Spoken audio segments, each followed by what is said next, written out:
So Ashley Kitchens, welcome to the Urban Pharmacy Podcast, my friend. Thanks for having me, Stacy. I'm so excited to be here. I am really excited to be here. I found you on Instagram, and you and your energy is amazing. And you make me crack up on a normal basis with your hilarious reels and just the message that you portray.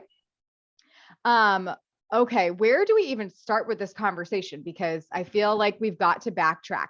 Tell me first about you and what you currently are doing with your life, and then we're going to go back to how it all started. Ooh, okay. So currently what I do with my life is I'm a plant-based dietitian. I know we'll talk about how I got into that realm, but what I do is I work one-on-one with clients virtually all over the world. And I also do group coaching. I have a podcast. Like basically what you're on a mission to do is just spread the love of plants, plant-based eating, showcasing that it can be fun, funny, and like really approachable for anybody. I love it. Oh my gosh. Okay. I did not know you had a podcast. I now have something else to listen to. This is amazing. Incredible. Yes. What's the podcast called? It's called Plant Centered and Thriving. Oh, good. Love it. We've got to add that thriving, because a lot of people, they might think that this plant-based lifestyle is something that they can't thrive on. Because do you agree with me that a lot of the times, one of the main things that people, encounter, Ash, is when they're transitioning to this type of lifestyle, they are just not simply eating enough? Oh yeah. And I've been there before too. So I can completely relate to that. Yeah. And there is, especially when you're transitioning there's a lot more planning that's involved, especially to make sure that you're getting everything that you need and that you're happy. And like we said, thriving, like getting all the nutrients, the micronutrients, the macronutrients, so that everything does go smoothly, because feeling good is part of this process as well. That's why a lot of us do it, because we feel so good. So yeah, I mean, seriously, life-changing for me. Like 100% feel like I'm 10 years younger than I was when I started this, which was over a decade ago. Like I feel that way in my body. I feel like I felt when I was like in junior high. Like it's just been totally life-changing in terms of how I feel within my body. So I'm glad you mentioned that. Okay, where did this all start with you? When did you transition? When did you decide to go into dietetics? Where did that all start? I decided I'd always really liked food. And so I was like, oh, there's this thing called a dietitian out there. Maybe I'll become a dietitian and then my world will really revolve around food even more so than it already does. And so I started to pursue a career in nutrition, dietetics, and I was not plant-based at the time. In fact, I had really never met a vegan or a vegetarian. Like it was completely foreign to me. I grew up in an incredibly small town on an Angus cattle farm in Indiana. So that way of living I just had never heard of it. Like part of my life was centered around eating lots of meat, drinking a lot of cow's milk, that type of thing. And so when I entered this world of nutrition and when I became a dietitian, I didn't even learn that much about it, Stacy, in school. I didn't really learn much about plant-based eating, about veganism, about using food as a way to like help us feel better. It was all about managing disease and symptoms after someone had already had these issues. And I was personally struggling with my own issues. I had a lot of GI issues growing up, and I was still having them into my mid-20s. And I felt like I came to this fork in the road where I was like, okay, I have two paths I can go down, because I'd spent most of my life on medication, managing chronic constipation and just a bunch of GI symptoms that I had. And I had this really bad experience with the medication. So I was like, I cannot keep doing this, because I'm telling my clients, who have GI issues, oh, well, eat more fiber, because that's what I was taught, drink more water, move your body, all these things. And I was doing the same thing, and I was still feeling miserable. And it came to this point where I was like, well, maybe food does have something to do with this. Mm-hmm. And so I started exploring more of what it would look like to kind of change some things around. I just happened to come across like Forks Over Knives way back when it first came out. And that documentary just blew my mind. And so I started incorporating some more plants and immediately noticed that I started feeling better. And it took me a few years to fully transition, because again, it was so new to me, but the more I did it, the better I felt. And I tell everyone probably similar to you, like I just never looked back, because I just started feeling better than I ever had in my entire life. I was like, well, I'm not going back to the old way of eating. Like I felt horrible back then. So Right, right. Wow. Okay. So that's where it started for you. That's where all of the plants, came into your life. mhm. How did you transition, Ashley? Were you, you know, uh, for me, it was, not overnight. I mean, my decision had been made overnight, I think subconsciously from a documentary that I had watched that really just had to do with the animals, not even about health. Um, and then like fast forward a few years later, I was fully, totally plant-based. But did it start with dairy for you? Like, was it meat that you gave up first? Like, where was that at for you? It was, yeah. So this was back in 2012. I noticed dairy was one of those things that really bothered my stomach. And how I had never really heard about that until then is still wild to me, but really no one had said that. No one told my parents, growing up that could potentially be an issue. And so immediately I removed cow's milk from my diet, and that made a significant difference. And that was a pretty easy switch, even back then when there weren't a whole lot of plant milks out there. Mm-hmm. And then, even though, sorry, mom and dad, even being raised on an Angus cattle farm, I gave up red meat almost immediately as well and noticed a big difference there. And it wasn't so much of like giving up those foods. It's just like the more I added in these other foods, I was like, well, I don't even really want to eat those foods anymore. Because again, I Mm-hmm. just started making that deeper connection with what I was eating, what I was putting into my body, and how I was feeling. Like finally, I felt like the veil was like taken back away, and I was able to kind of make that connection on a deeper level than I ever had before.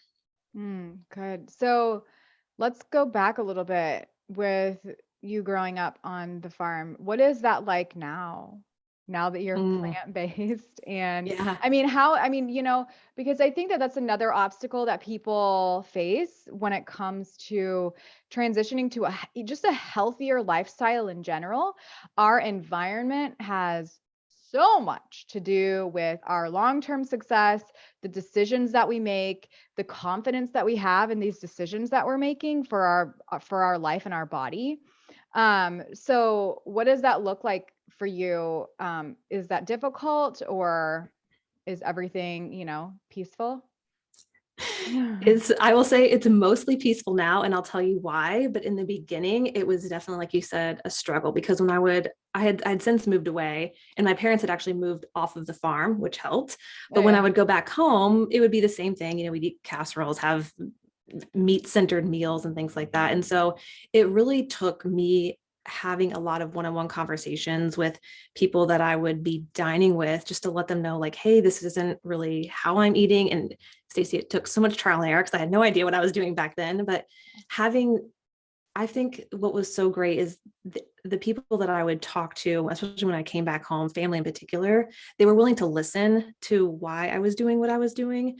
And they knew growing up how I felt and all the issues that I had. So I think they were excited that I was actually starting to feel better. And I think that Mm.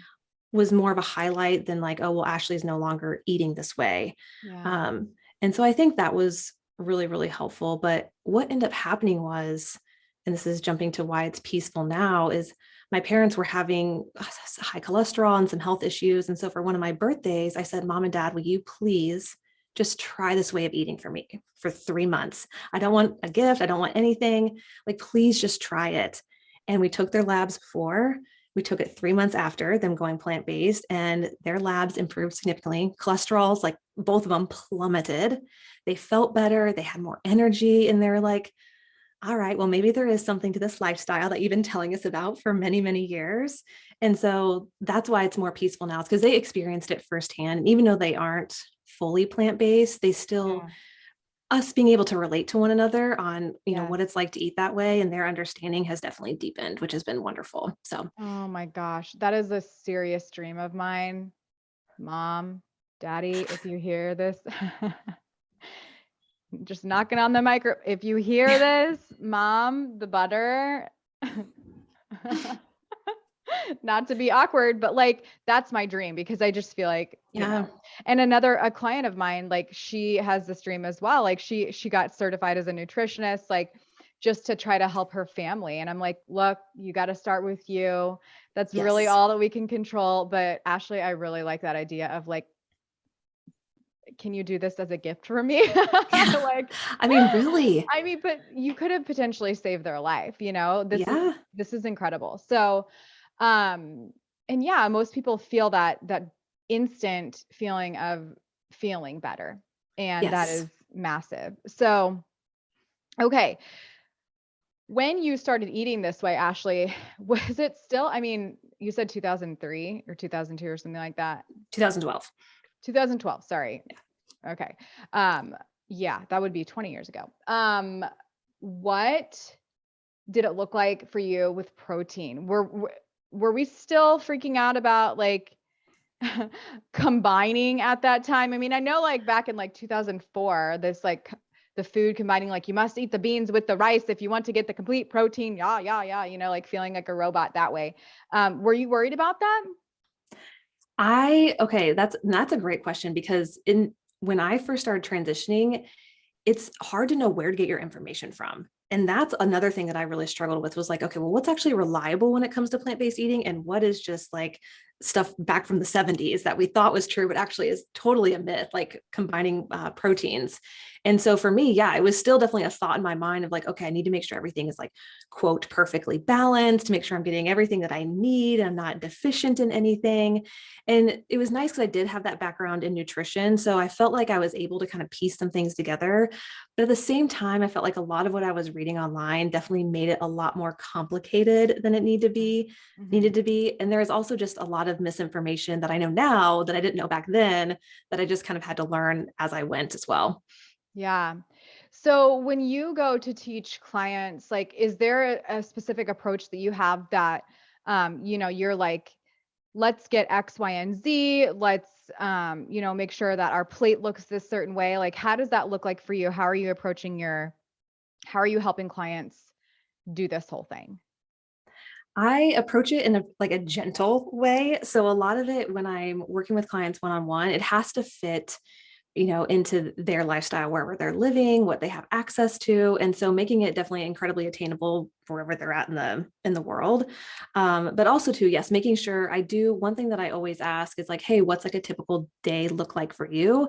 That Mhm. way I have at least a general idea of everything that they're getting.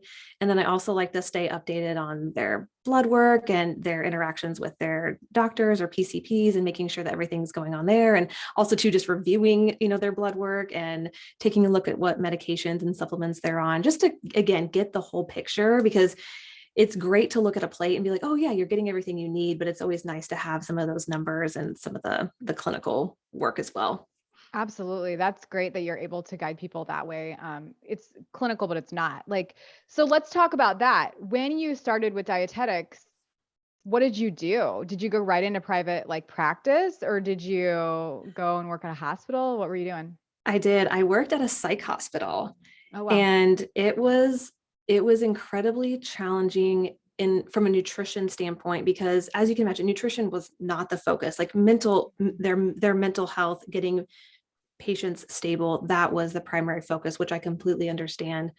But it was hard from a dietitian's perspective, and that the food that we were feeding these patients, these clients, the foods that were in the vending machines were really not healthful. They were not helping fuel what I felt was their health, their mental health, their mental wellness, Totally. because that's a piece of the puzzle as well. I mean, medication, yes, plays a massive role in meeting with doctors, but nutrition is a piece as well. And I just felt like we were, to speak candidly, underserving them in that area. Yeah. Oh my gosh, for sure. I mean, probably lots of sugar, oil, and salt, and that's super disruptive to the body. I mean, to the brain. Yeah.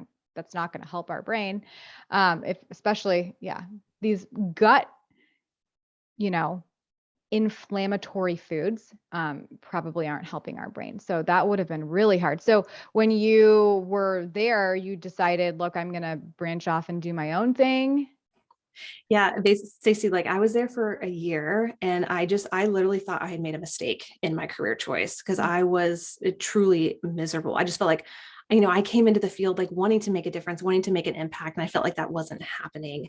Mm. And thankfully, I had a door was open to me that I could do consulting and work in long-term care and nursing homes. And I've always loved older adults, and so I took that opportunity, and I worked in nursing homes for 7+ years, Mm. and I loved it because I was able to develop long-term relationships with patients and Mhm. really just be able to see changes being made and being able to just Yeah. develop that rapport and to just share information, especially if people are open to eating more plant-based or even just working with the facilities and trying to change what they were offering to the Yes. patients. Yeah. Um, that was a lot of fun. But while I was doing that, it gave me the flexibility to start the business that I have now, which I was so, so grateful for. And about almost 2 years ago is when I went full time with what I'm doing Mm. now. Mm. So good. So good. Okay. So you help people transition to plant living if that's what their goal is, right? Or you just Right. help them in general get their food and their blood work and their life probably in order. Are there other things, Ashley, that you feel is kind of part of your approach? I don't know, maybe like in a holistic way that pulls everything together in terms of like lifestyle wellness that you're helping your clients, patients go through? So when I also first started this journey, like I said, I didn't really learn a whole lot about plant-based eating, and I didn't really learn a whole lot about intuitive eating or mindful eating or, basically recovering and healing from maybe years of dieting or decades of dieting. And that's something that I've really spent a lot of time and energy studying and researching is our relationship with food and how that also has a profound impact on our health and our wellness and just how we view ourselves Mm. and how we even look at food every single day when it's in front of us. And so that's something that I heavily bring into my practice. It's not just the plant-based side of things, but also to a lot of the clients that I work with, we work on recovering and healing from years of diet culture and dieting and things like that. So I feel like for my approach, particularly, that really ties everything together when it comes to living a healthful, like fun, enjoyable plant-based lifestyle. Totally agree 100%. So, do you teach people about the importance of activity? I know that you do CrossFit, don't you? I do, yes. You are a CrossFitter. So, do you help people? Like, do people come to you and that see that you do CrossFit and they're like, "Look, I want to do these high intensity activities. Like, can you help me in terms of like how to get my diet in order when it comes to like sporting and, like athletic endeavors?" I am incredibly passionate about like obviously movement being a part of just our wellness journey too. And because I do CrossFit and I'm really immersed in that community, I do enjoy working with athletes every once in a while. I will say that's not even though I've done CrossFit for about 9 years now, it's not really my area of expertise, like fitness, nutrition, and plant-based eating, even though I live it myself. And so honestly, I often refer certain people out, but I've worked with some amazing athletes and helping them, especially the ones that want to actually kind of steer away from like counting macros or calories because maybe they've done it for a really long time and just try to eat more intuitively and also fuel their physical activity. I love working with athletes like that, and I've worked with some amazing clients who have recovered from just maybe being like obsessive over counting every single thing that goes into their mouth and healing from that and just trying to eat more intuitively and still be able to perform at a high level, which is really Yeah, cool. that's so good. That's so good. So speaking of intuitive eating, I mean, this kind of goes along with intuitive eating, but maybe not. Here's the deal. I want to ask you, Ashley, what is your thought? And we won't talk even about like the animal keto, but like plant keto Oh, or high carb, low fat. Like, do you think that people can thrive with both, or do you see people leaning toward one or the other, just more than one, like more than the other? Do you see that happening? I do see it happening. And before I even answer that, I'll say I did a plant-based keto. Oh, this is so embarrassing to admit. Like a couple years ago, I did a video on it because I was doing a lot of meal prepping videos. I was like, oh, I'm going to do plant-based keto. And showcase that. And it would end up being like one of my most top viewed videos. And I had no Of course. idea that it was like a thing. It was not sustainable for me. I did it for one day and I was like, I can't meal prep this way, but it was definitely fun to just give it a try and showcase it and give other people ideas. Yeah. But I think when it comes to like different types of plant-based eating, it really is up to the individual to figure out what works best for them. I really try to come from a place of like empowering people to make the decisions. And then if they don't work, then okay, well, we know to pivot and try something else. But I think it's always, I mean, not that everything is worth trying, but sometimes it can be helpful to just give it a try, to get it out of your mind, especially if it's in a healthful approach, like not a Right. restrictive or like I have to change my body type approach. Mhm. Yeah. I think sometimes it can be worth trying. Yeah. I just, some people feel well with like the high fat. And I'm like, look, if you're going to do that, like, let's just make it plants so that it's bound to fiber and there's at least that, right? Yes. So, Yep. okay, that's good to know. Okay, so what does a normal day look like for you of eating? Everybody eats differently, so let's just preface that, you guys. Maybe even Ashley was going to say that, but what does it look like for you, um, on a typical day? On a typical day, so my days, obviously, I think everyone's like, it looks different than what it used to. But now, okay, right now I'm obsessed with tofu scramble. Like I get on these breakfast kicks where I could eat the same thing for literally, Stacey, years. Oh, same. And so We do the right now, same. We really yeah, do. We go through breakfast waves. yes, yes. So a couple years ago it was oatmeal, and right now it just happens to be tofu scramble with kale and sun-dried tomatoes. And sometimes, like this morning, we had roasted potatoes, and I think I did like a Beyond sausage, just something else to kind of throw in there. And it was, I mean, it's delicious. I still haven't perfected my tofu scramble recipe, but that's basically what I'm eating every day now, and I feel so good. So I love eating that. Okay.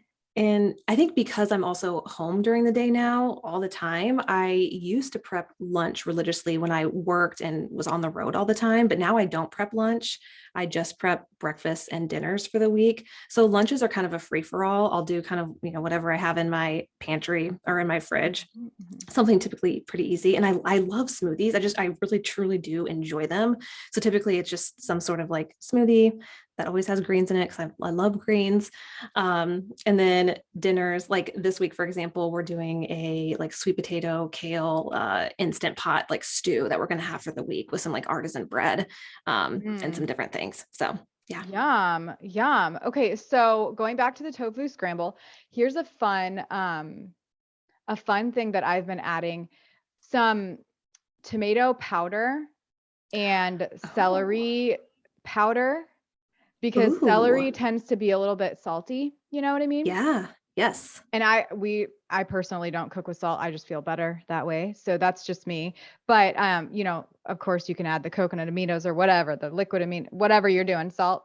Um, but so I'm liking the celery powder, and tomato powder adds a good depth of flavor to the tofu scramble. And then a little bit of like shiitake mushroom powder has been adding good depth. Oh So my gosh. Ooh, I'm gonna try so that. yeah.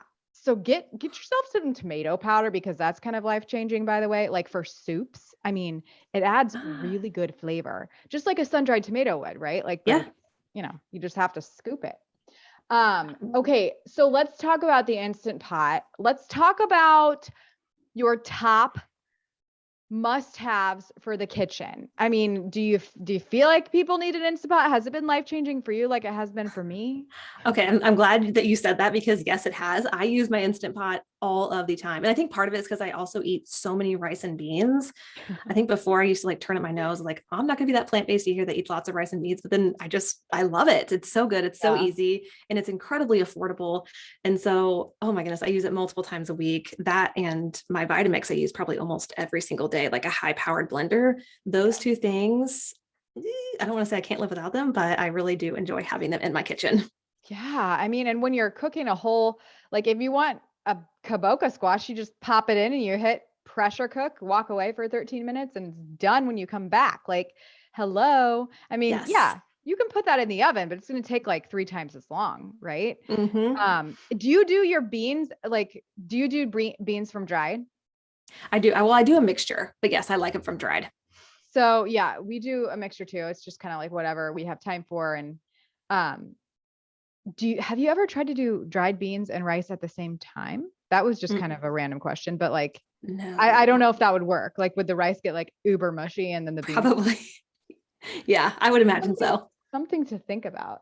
Um, okay. So what are your top few things that you like to do in the Instant Pot?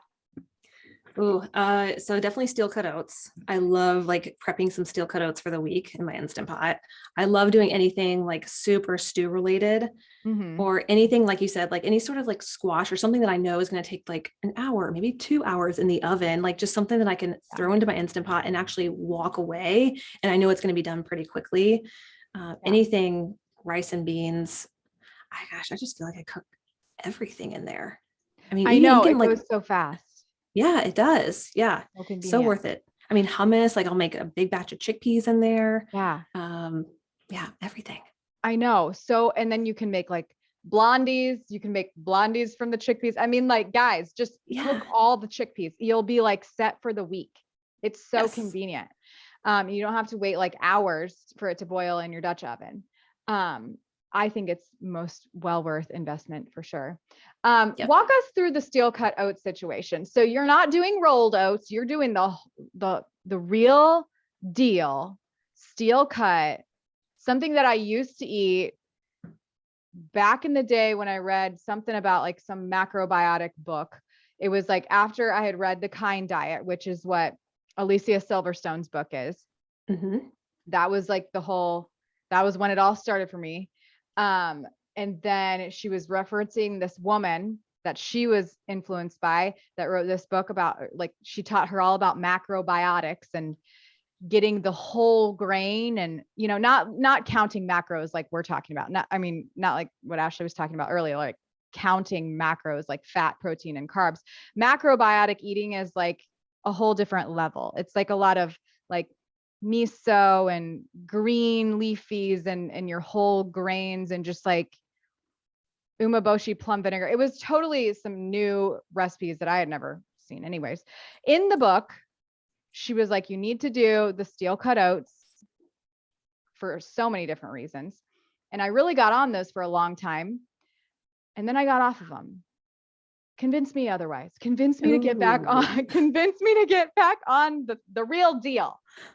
How do you cook them in the Instant Pot? It is so easy. And I think that's also why I like cooking them in the Instant Pot, because it's so much quicker, like we said, with anything else. So I throw them in the Instant Pot. I do like, let's say I typically do 2 cups because I'm cooking them for the week. And then I'll do 6 cups of water. So 3 cups of water per cup of oats.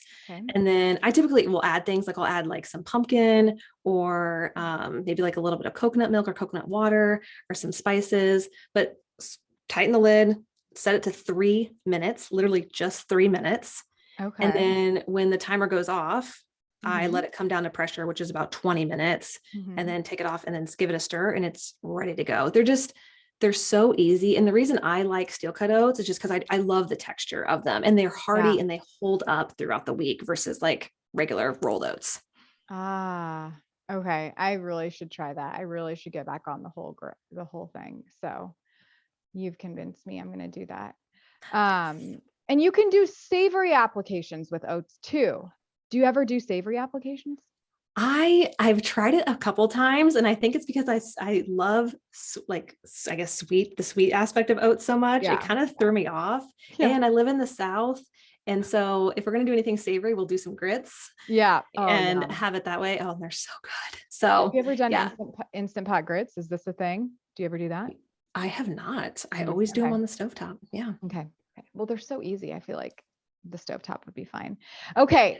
Ashley, before we wrap it up, give us some more food inspiration. Like for the people that just really want to start exploring more plants, maybe not you know, do anything that's too uber harsh to their gut, like, going from a steak into potato to like a massive salad situation, right? Like what few meal ideas can you give our listeners to make a transition that is delicious and approachable?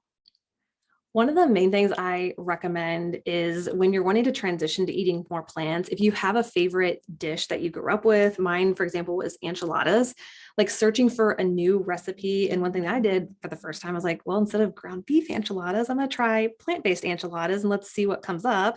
And a couple of just fantastic recipes came up of ingredients that I was pretty familiar with, like sweet potatoes. It still had the enchilada sauce. I could still use the same enchilada sauce that my mom used, but it was like a familiar recipe, but it also had like a plant twist, which was kind of nice. So that's something that I recommend is just searching for recipes that you're familiar with, but have like a plant-based twist on them, whether it's one ingredient or several ingredients.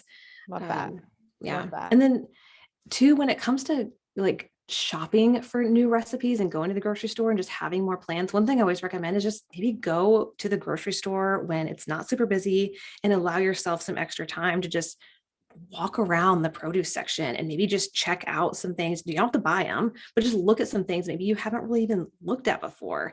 I know when I first went plant-based, I was going into sections of the grocery store that I had never been before. And it was kind of cool just to see what's out there and read what some of the ingredients are and see if it was something that I actually wanted to put in my cart and take home with me and give a try. Yeah, that's so fun. And like going and maybe just buying some, new fruits and maybe incorporating that and just that's really fun. I like that tip. I like that tip a lot. That extra time, explore, that's kind of just like connecting with your food. I think that's something that we're missing so much of these days. Everything is so fast, everything is door dashed, and just getting in the kitchen. Okay. All right, friend. Hey, is there anything you want to add before we wrap up? Because I need to ask you the question I ask everybody and go on from there. Okay. I'm kind of nervous. No. No, I think like, especially if you're starting out on your plant-based journey, is to really just take your time and don't feel like you have to put yourself in a box or you have to fit this quote, perfect plant-based lifestyle. Really figure out what approach is going to work best for you and what's going to be sustainable for you in the long run. Because I think that's really important too, is to not look at it as a fad diet or something that you have to do to restrict yourself, but something that is actually really exciting and fun and can be enjoyable and can be a huge benefit to your health, which is one of the most important things that we have on this earth. Absolutely. Oh, I love it so much. Okay. So where can we find you? Tell us that. You can find me. I'm most active on Instagram, which is at Plant Centered Nutrition. Awesome. And you guys, you have to follow Ashley. She's so funny and so informative. You just give all these awesome golden nuggets and it's just amazing. So, okay. The question that I ask everybody, Ashley, is what does holistic living mean to you? Ooh, I would say this is just right off the bat that it really is like a mind, body, soul connection, that it goes so much deeper than just what's on the surface. And I think that's something that I've realized over time is growing up and even into my 20s, I had such a disconnect from my body, how I was feeling, what I was putting into my mouth, and how that was having an effect on how I was feeling. So that's what I would say is that it goes so much deeper than what you would think. And it's just this beautiful connection that you have, not just with yourself, but I feel like also too with the earth, the food that we're eating, and even the people that we're surrounding ourselves with. 100%. Oh, I love it. Perfect. Okay. That is the perfect ending to an amazing episode. You guys go follow Ashley, enjoy following her and getting inspired. Click on her links to work with her if you need more guidance. And Ashley, thank you so much for your time, my friend, and we will see you soon. Thanks for having me.